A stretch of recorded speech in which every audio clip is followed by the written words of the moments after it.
Bonjour mesdames, messieurs, je suis le professeur Normand Cornette, critique d'art, commissaire, spécialiste des rapports entre l'esthétique et la spiritualité, donc les arts et la spiritualité avec l'artiste Daniel Guilbeault devant son œuvre abstraite. Et c'est un changement de cap dans nos dialogues, Daniel Guilbeault. Je vous associe surtout avec la forme humaine, avec le profil du visage, avec la condition humaine, mais bien délimitée par des silhouettes, alors qu'ici, on est ailleurs. Comment l'expliquer? C'est que c'est des élans créatifs. Ça, c'était fait en 2014, à un moment donné de ma vie où je faisais beaucoup de dessins individuels. Je ne faisais plus de visage entremêlés comme avant. Donc, je faisais seulement des portraits, un à un. Et j'avais fait une exposition qui s'appelait Voir en couleur, où je dépeins dans cette exposition-là. Moi, j'habite dans le quartier Côte-des-Neiges, plein de gens de toutes les nationalités qui vivent autour ici. Bon, j'ai fait beaucoup de ces choses-là. Et puis, j'ai ressenti à un moment donné un besoin, c'est de simplement montrer un peu l'air du temps qu'il y a autour, sans personne, sans rien. Et puis, mais j'ai poussé l'abstraction un peu loin. Parce que celui-là, abstraction à la plume, l'idée c'est que je pensais à un oiseau. Mais est-ce que j'ai le talent, moi, pour faire comme une photographie et dessiner un oiseau parfaitement? Donc tout ce que je peux faire, c'est en faire une essence. Et encore plus loin, c'est comme si tout l'oiseau se résumait à une aile, un bout d'aile, dans un ciel imaginaire. Et ce qu'on voit ici, la ligne qui traverse, c'est comme son passage furtif à travers mon regard.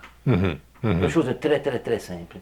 Et avec, au fond, ces quelques lignes, ces quelques traits qui nous amènent, qui nous donnent une certaine perspective, finalement. Hein? Et on peut voir que c'est peut-être, avec la courbe ici, d'une façon la plus minimaliste qui soit, un autre oiseau qui est là. Mais ce n'est seulement qu'un trait, comme ça, qui représente cet oiseau, le ventre d'un oiseau. Fait que c'est un peu ça, cette abstraction à la plume. Et évidemment, ce que je trouve là-dedans, ce que j'aime, c'est les couleurs qui sont toujours très douces. C'est vraiment pas agressant. Et puis bon, le rouge à l'intérieur représente peut-être le sang qu'il y a dans cet oiseau. Parce que cet oiseau doit voler. Donc c'est un être vivant, et donc il a du sang. Et son désir, on les voit tout le temps en train de se déplacer, les oiseaux. C'est merveilleux, un oiseau. Et c'est peut-être ça que j'ai voulu dire là-dedans, en fait. C'est d'arriver à quelque chose de très minimaliste. Oui. Mais c'est justement, Daniel Guilbeault, la raison que cette œuvre m'intrigue. Parce que je vous connais également en tant que poète.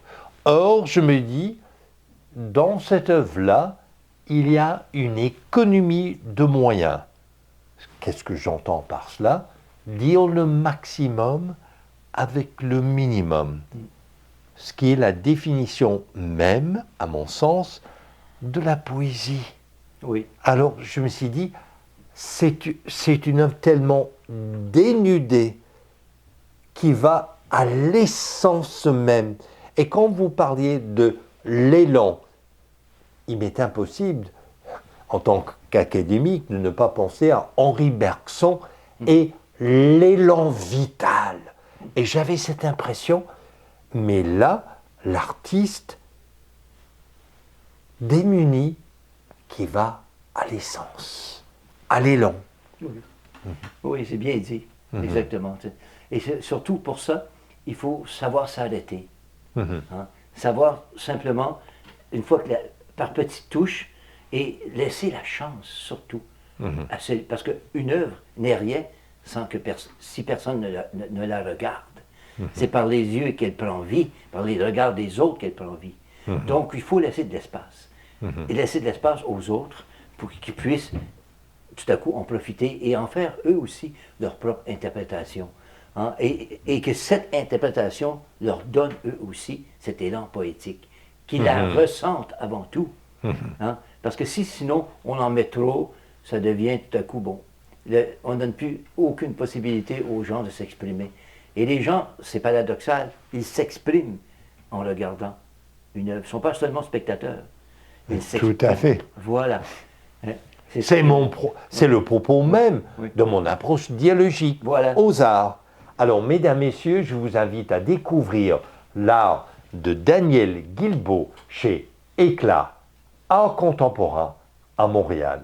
Je suis le professeur Normand Cornette et vous êtes à l'antenne de Radio Infocité.